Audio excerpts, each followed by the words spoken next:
विद्यार्थी मित्रों, हजू सुधी तमे मारी आ चेनल सब्सक्राइब न करी हो तो सब्सक्राइब करो અને બેલ આઇકન પર ક્લિક કરો જેથી મારા નવા વિડિયોનું નોટિફિકેશન તમને સતત મળતું રહે।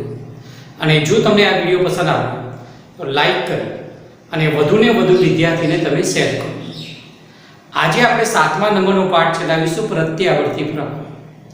આ પાઠ તમારે કોમ્પિટિશન એક્ઝામની અંદર દરેક જગ્યાએ બહુ મહત્વનો પાઠ છે, એટલે બરાબર ધ્યાનમાં રાખી અને આ પાઠની દરેક થિયરી તમારે તૈયાર કરવાની છે। પહેલો પ્રશ્ન છે એસી અને ડીસી વચ્ચે તફાવત શું? એસી એટલે ઓલ્ટરનેટિવ સાયકલ, ઉલટ સુલટ, અને ડીસી એટલે ડાયરેક્ટ સાયકલ। હવે બંને વચ્ચે તફાવત શું છે આપણે સમજીએ। આ છે એસી અને આ છે ડીસી। आ एसी में वोल्टेज अने प्रवाह समयना विधेय समय साथे बदलाय, बंनेनी किंमत छे ने समय साथे बदलाती जाय, मूल्य पण बदलाय अने दिशा पण बदलाय, एटला माटे एसी उलट सुलट ऑल्टरनेटिव साइकल वोल्टेज अने प्रवाह समयना विधेय तरीके बदलाय। आवी बात आवशे V is equal to Vm sin omega t। आम समयना आवर्ती विधेय तरीके बदलाय एम प्रवाह पण Im sin ओमेगा t। आम वोल्टेज अने प्रवाह समयना विधेय तरीके बदलाता होय एने एसी कहेवाय। ज्यारे डीसी डायरेक्ट साइकल, अहींया वोल्टेज बराबर V અને પ્રવાહ, આ પ્રવાહ અને વોલ્ટેજ સમય સાથે બદલાતા નથી। પ્રવાહ અને વોલ્ટેજ જે કહે છે ચલો એ સમય સાથે ન બદલાય એટલે આને ડીસી કહેવાય, એક દિશ। આને ઉલટ સુલટ કહેવાય। આ જે એસી છે એના વોલ્ટેજમાં આપણે ફેરફાર કરી શકીએ। જરૂર પડે ને તો વોલ્ટેજ વધારી શકાય, ઘટાડી શકાય। ટ્રાન્સફોર્મર નામનું સાધન હોય જે એસી વોલ્ટેજ વધારે કે ઘટાડે, જ્યારે આ જે ડીસી વોલ્ટેજ છે ને એમાં ફેરફાર ન થાય, ફેરફાર ન કરી શકાય। એટલા જ માટે આપણા ઘરમાં એસી આવે છે। કોઈ સાધન વધારે વોલ્ટેજ ઉપર કામ કરતું હોય, કોઈ સાધન ઓછા વોલ્ટેજ પર કામ કરતું હોય તો એલિમીટર ટ્રાન્સફોર્મરની મદદથી આપણે વોલ્ટેજ વધારી કે ઘટાડી શકીએ, જ્યારે ડીસીમાં એવું શક્ય નથી। જે પાવર મથક છે એ હંમેશા એસી પ્રવાહ ઉત્પાદન કરે છે અને જુદી જુદી જગ્યાએ જુદા જુદા સ્થળે એસી પ્રવાહ મોકલે છે, જેથી ટ્રાન્સફોર્મરની મદદથી એમને દૂર સુધી પ્રવાહ મોકલવા માટે, ઊર્જા મોકલવા માટે ઓછો ખર્ચો થાય છે। એટલે જે કાંઈ વિદ્યુત મથક છે ત્યાં એસીનું ઉત્પાદન થાય અને લાંબા અંતર સુધી મોકલી શકાય અને વ્યય લોસ અથવા જે મનીનો કન્ઝમ્પશન છે એ પણ ખર્ચો પણ કેવો થાય, ઓછો થાય, ત્યારે ડીસીને આપણે લાંબા અંતર સુધી મોકલી શકતા નથી। एसी એટલે ઓલ્ટરનેટિવ સાયકલ, ડીસી એટલે ડાયરેક્ટ સાયકલ। અહીં વોલ્ટેજ કે પ્રવાહ સમય સાથે ન બદલાય એટલે ડીસી, વોલ્ટેજ કે પ્રવાહ સમય સાથે બદલાય એટલે એસી। અહીંયા વોલ્ટેજમાં ટ્રાન્સફોર્મર નામના સાધનથી ઇચ્છિત રીતે વધઘટ કરી શકાય, જ્યારે અહીંયા ફેરફાર ન થાય। વિદ્યુત મથક હોય ત્યાં એસીનું ઉત્પાદન થાય, ત્યારે લાંબા અંતરે ઓછા ખર્ચે આપણે એસી મોકલી શકીએ, જ્યારે ત્યાં ડીસીનું ઉત્પાદન કરાતું નથી। આ પાઠની પહેલી થિયરી, અવરોધ સાથે એસી વોલ્ટેજ જોડી અને વોલ્ટેજ અને પ્રવાહના સૂત્ર મેળવો અને ત્યારબાદ એનો યોગ્ય ગ્રાફ દોરી સમજાવો। આવી ત્રણ થિયરી આવશે। પહેલા અવરોધ માટે, પછી ઇન્ડક્ટર માટે અને પછી કેપેસિટર માટે। ત્રણે ત્રણ થિયરી સરખી, પહેલા વોલ્ટેજનું સૂત્ર, એના પરથી પ્રવાહનું સૂત્ર અને છેલ્લે ગ્રાફ। એટલે આપણે અવરોધ જોડવાનો છે એસી વોલ્ટેજ સાથે, પછી V ના સૂત્ર અને I ના સૂત્ર અને પછી ગ્રાફ દોરવાનો છે। આ છે અવરોધ અને એની સાથે આ વોલ્ટેજ એસી વોલ્ટેજ પ્રાપ્તિ સ્થાન જોડેલું છે. આ પ્રાપ્તિ સ્થાન છે એસી. આ પ્રકારની નિશાની હોય એસી પ્રાપ્તિ સ્થાન. ક્યાંય પ્રવાહનું તેજ નહીં બતાવવાનું. એટલે એસી પ્રાપ્તિ સ્થાન સાથે અવરોધ જોડેલો છે. તમે જાણો છો કે એસી એટલે શું? ઉલટ સુલટ. વોલ્ટેજ અને પ્રવાહ સમય સાથે શું થાય? બદલાતા રહે. અહીંયા વોલ્ટેજ V બરાબર Vm sin ઓમેગા t અનુસાર બદલાય. સમયનું એક આવર્તી વિધેય છે. આ છે એસી વોલ્ટેજ. V બરાબર Vm sin ઓમેગા t. આ જે Vm છે ને એને મહત્તમ વોલ્ટેજ, આને જ કંપ વિસ્તાર કહેવાય. કોઈ હાર્મોનિક સમીકરણ હોય, ડાબી રીતે sin cos આવતો હોય અને સમયનું વિધેય હોય, એને હાર્મોનિક સમીકરણ કહેવાય. એ હાર્મોનિક સમીકરણનો ગ્રાફ હંમેશા sin વક્ર કે cosine વક્ર મળે અને એની સાથે જે સહગુણક પદ હોય એને કંપ વિસ્તાર કહેવાય. અને કંપ વિસ્તારનો અર્થ એવો થાય કે v ની મોટામાં મોટી કિંમત. એટલે આ જે રાશિ હોય ને એની મહત્તમ કિંમત. એટલે હંમેશા આવું કોઈ પણ સમીકરણ હોય તો આ સહગુણક એટલે મહત્તમ વેલ્યુ, એને કંપ વિસ્તાર તરીકે પણ ઓળખાય. V બરાબર IR. આ વાત અહીંયા મૂકી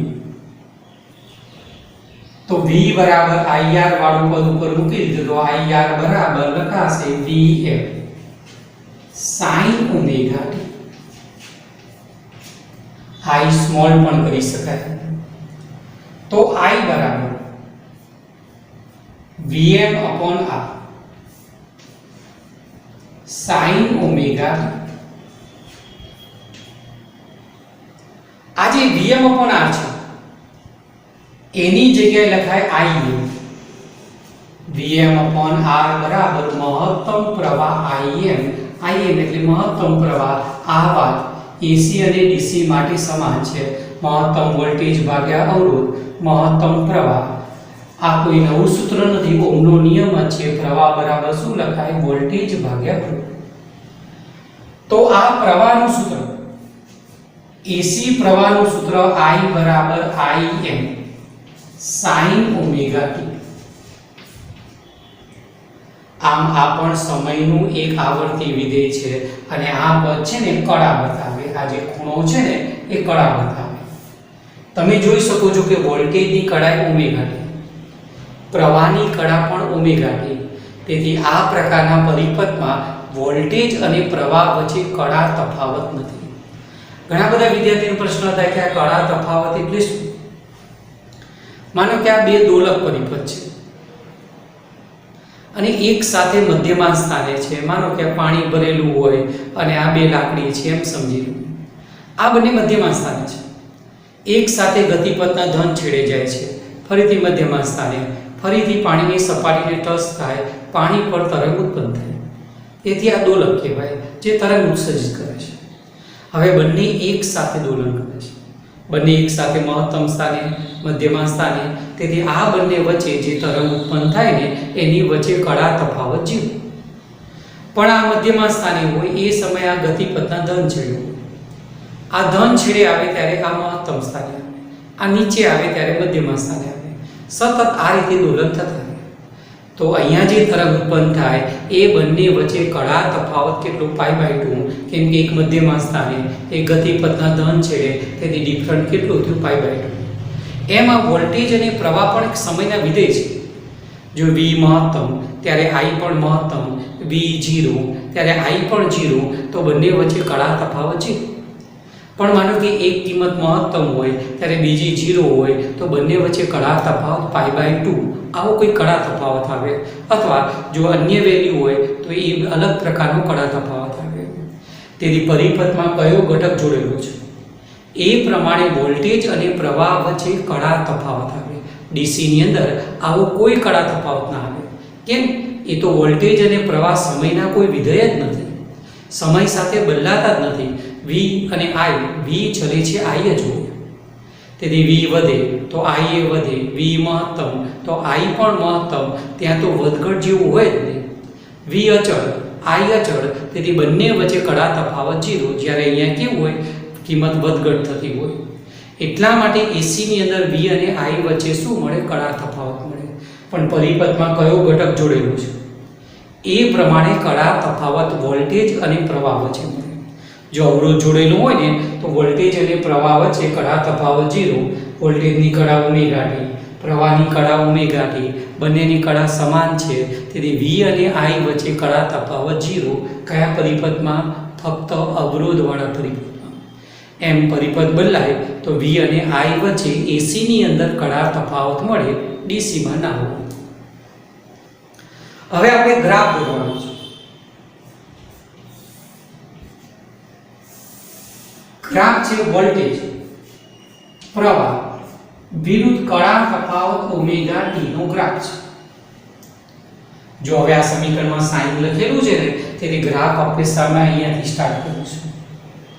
કેમ કે t બરાબર 0, તો sin 0 ની કિંમત 0, તેથી v 0 થાય.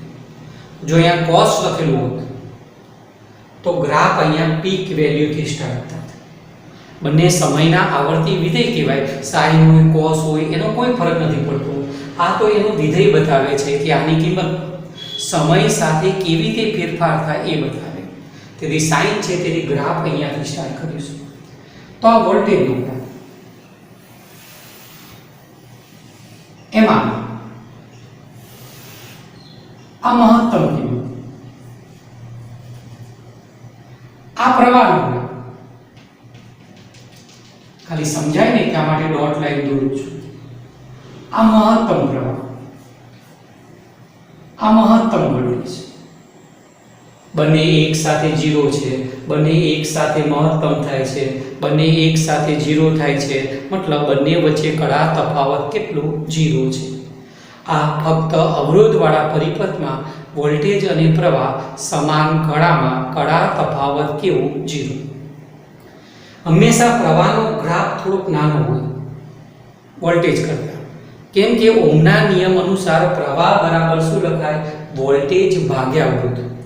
તેથી પ્રવાહની કિંમત હંમેશા વોલ્ટેજને અવરોધમાં ભાગની થાય.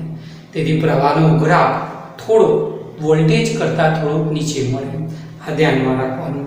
ફરીથી અવરોધવાળો પરિપથ, AC વોલ્ટેજનું સૂત્ર લખી દીધું. V IR, IR વાળી કિંમત અહીંયા મૂકી દીધી. I નું સૂત્ર Vm/R બરાબર Im. આ વાત AC અને DC બંને માટે લાગુ પાડી શકાય. આ પ્રવાહનું સૂત્ર, બંને સમાન કડામાં, તેથી બંનેના ગ્રાફ કેવો મળે? સાઈન વક્ર. બંનેની કિંમત મેક્સિમમ એક સાથે, બંનેની કિંમત 0, બંને વચ્ચે કડા તફાવત કેટલું? 0, ફક્ત અવરોધવાળા પરિપથ માટે. બીજા નંબરનો પ્રશ્ન, અવરોધ R માંથી AC પ્રવાહ પસાર થાય ત્યારે વિદ્યુત ઉર્જા, મતલબ 1 સેકન્ડમાં વિદ્યુત ઉર્જા એટલે પાવર, એ પાવરનું સૂત્ર મેળવો. આવી 3 થિયરી આવશે. ફક્ત ઇન્ડક્ટર માટે પણ પાવરનું સૂત્ર, પછી કેપેસિટર માટે પણ પાવરનું સૂત્ર. તો અહીંયા પાવરનું સૂત્ર સાબિત કરવાનું છે. તમે જાણો છો કે પ્રવાહનો ગ્રાફ આવો મળે, સતત બદલાતો છે, અને દરેક બિંદુ પાસે પ્રવાહની કિંમત બદલાતી રહે. જો આપણે એક પૂર્ણ ચક્ર દરમિયાન સરેરાશ પ્રવાહ શોધીએ તો સરેરાશ પ્રવાહ કેટલો થાય? 0 થઈ જાય. કોઈ જગ્યાએ એની કિંમત મહત્તમ હોય, કોઈ જગ્યાએ જુદી હોય, બદલાતી હોય, અને આ બધાનો આપણે સરવાળો કરીએ ને તો એક પૂર્ણ ચક્ર દરમિયાન સરેરાશ પ્રવાહ 0. પણ આવી સંજોગોની અંદર પાવર 0 થતો નથી, એટલે વિદ્યુત પાવર 0 ન પણ થાય. પ્રવાહ ભલે 0 થાય સરેરાશ, પણ પાવરની કિંમત 0 ના થાય.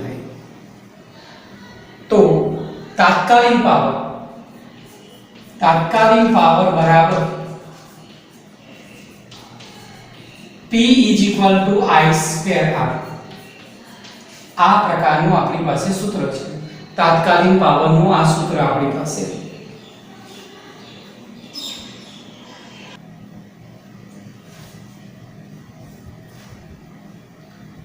P = I²R આ સૂત્ર છે આપણી પાસે.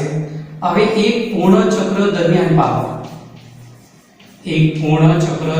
પાવર પૂર્ણ ચક્ર કોને કહેવાય? આને એક આવર્ત કહેવાય, એક પૂર્ણ ચક્ર કહેવાય. સમય કેટલો થાય? 0 થી કેપિટલ T આવર્તકાળ જેટલું. આને એક પૂર્ણ ચક્ર દરમિયાન પાવર P બરાબર લખાશે I²R સરેરાશ. I ની જગ્યાએ આપણી પાસે સૂત્ર કયું હતું? I બરાબર શું લખતા હતા? Im sin omega t. ચલો આ કિંમત અહીંયા મૂકી દો તો સરેરાશ પાવર P બરાબર I ની જગ્યાએ લખ્યું I² છે ને, તેથી Im². R જોડી લો sin² ઓમેગા t. આ લો સરેરાશ પાવર. Im² અને R અચળ પદ, એની કિંમત બદલાય નહીં, તેથી સરેરાશમાંથી આપણે બહાર મૂકી દઈએ. તો સરેરાશ પાવર P બરાબર Im² R બાર sin² ઓમેગા t. આ જે sin² ઓમેગા t છે એનું એક આવર્તકાળ પરનું અથવા એક આવર્ત પરનું સરેરાશ મૂલ્ય કેટલું થાય? તો આને આમ લખી શકાય sin² ઓમેગા t બરાબર ગણિતની અંદર સૂત્ર આવે 1 - cos 2 ઓમેગા t upon 2. એ 2 બંનેના છેદમાં લખીએ તો આ રીતે પણ લખી શકાય, અથવા 1 આપણે લખીએ તો ચાલે. હવે આપણે આનું સરેરાશ કાઢીએ તો પહેલા પદનું સરેરાશ થાય 1/2 અને બીજા પદનું એટલે cos નું સરેરાશ કેટલું થાય? 0 થાય, એક આવર્ત. તેથી આ જવાબ આવે 1. આ કિંમત ઉપરના સૂત્રમાં મૂકી દો તો સરેરાશ પાવર P બરાબર લખાશે Im². આનું સરેરાશ કિંમત કેટલી આવી? તો કે 1/2 આવી. તેથી 1/2 વાળી કિંમત અહીંયા મૂકી દો તો Im² R/2. આ થાય સરેરાશ પાવરનું સૂત્ર. આ પ્રકારનું પદ. હવે આ સ્ટેપ કેવી રીતે આવે એ આપણે કંઈ સાબિત કરીને લખવાની જરૂર નથી, પણ તમને સમજાવીશ કે એ સ્ટેપ કેવી રીતે બને. તો એક વધારાની બાબત તરીકે તમારે ધ્યાનમાં રાખવાનું. આજે sin² ઓમેગા t બરાબર 1/2 કેવી રીતે આવે? આપણે ગાણિતિક રીતે સાબિત પણ કરીએ. ગણિતની અંદર આવું સૂત્ર આવે છે cos 2 θ બરાબર 1 - 2 sin² θ. આમાંથી 2 sin² θ બાજુ તો 2 sin² θ બરાબર 1 - cos 2 θ. આ 2 વાળું પદ પેલી બાજુ લઈ જવું તો અહીંયા ભાગાકાર મળશે. આ થીટા એટલે ઓમેગા તો sin² ઓમેગા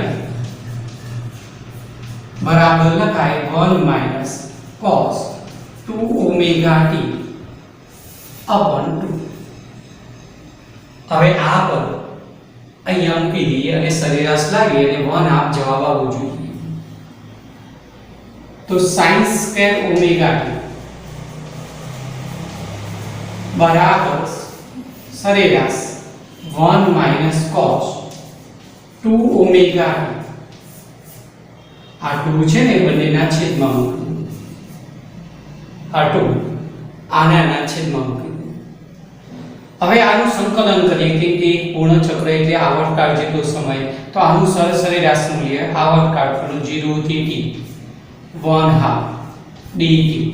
એક પૂર્ણ ચક્ર ઉપર એ સરેરાશ મૂલ્ય લીધું કહેવાય અવલોકનનો સરવાળો ભાગ્યા અવલોકનની સંખ્યા માઈનસ 0 થી t આવર્તકાળ ઉપર અથવા એક આવર્ત પર સરેરાશ મૂલ્ય 2 omega t upon 2 capital T dt.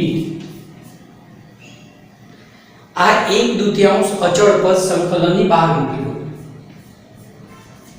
હવે સંકલનમાં કશું જ નથી, સ્મોલ t પ્રત્યે સંકલન છે, તેથી સંકલનનો જવાબ આવે સ્મોલ t આ લિમિટ છેદમાં કેપિટલ T માઈનસ cos હોય કે sin હોય એનું એક આવર્તકાળ પરનું સંકલન હંમેશા 0 થાય. કેમ 0 થાય? તો આપણે બે રીતે સમજીએ. cos કે sin નો ગ્રાફ આવો મળતો તો આટલેથી આટલા અવલોકન દર અને આટલા અવલોકન એટલા જ મૂલ્યના રૂપ. તેથી તમે આટલેથી આટલાનો સરવાળો કરો તો હંમેશા જવાબ શું આવે? 0. અથવા વિદ્યાર્થી બીજી રીતે વિચારે કે કોસનું સંકલન શું થાય તો કે sin 2 ઓમેગા t. 2 ઓમેગા વિકલનમાં ગુણકમાં આવે તો 2 ઓમેગા ભાગાકારમાં આવે. એ પ્રમાણે લિમિટ પણ બદલાય. પછી નિયમ અનુસાર સંકલન કરો ને તો sin 0 sin pi આ પ્રકારની વેલ્યુ થાય. એટલા માટે આ સંકલનનો જવાબ કેટલો થશે? 0 થશે. cos હોય sin હોય અને એક આવર્ત પરનું હંમેશા સરેરાશ મૂલ્ય 0 થાય. આ વાત ધ્યાનમાં રાખવાની, ઘણી જગ્યાએ તમારા ઉપયોગમાં આવશે. હવે 1/2 અહીં લિમિટ મૂકો કેપિટલ T માઇનસ 0 છેદમાં કેપિટલ T. આ તો 0 તો નીકળી ગયા. કેપિટલ T માઇનસ 0 એટલે કેપિટલ T થશે, T ઉડી જશે. તેથી જવાબ શું આવી ગયો? 1/2. આમ sin સ્ક્વેર હોય ઓમેગા t બરાબર 1/2 એનો આન્સર આવે. ઘણી વખત પ્રશ્ન થાય કે sin ઓમેગા t સરેરાશ હોય તો એનું સરેરાશ મૂલ્ય કેટલું? તો કે 0. પણ સ્ક્વેર હોય ને તો એ 0 ના થાય. એવું કેટલા માટે કે આ જે ઋણ ચક્ર છે ને, જો આ વર્ગ હોય તો આ અવલોકન પણ ધન થઈ જાય. એટલા માટે એનો ગ્રાફ આવો થઈ જાય. એટલા માટે sin સ્ક્વેરનું સંકલન મળે. ખાલી sin ઓમેગા t હોત અને એક આવર્તકાળ પરનું સંકલન લીધું હોત તો હંમેશા 0 થાય, કેમ કે આ ધન વેલ્યુ આ ઋણ વેલ્યુ. પણ સ્ક્વેર થાય ને તો બધા ચક્ર આ રીતે મળે. એટલા માટે sin સ્ક્વેર હોય કે cos સ્ક્વેર હોય તો એનો જવાબ કેટલો આવે? સરેરાશ મૂલ્ય 1/2 તરીકે.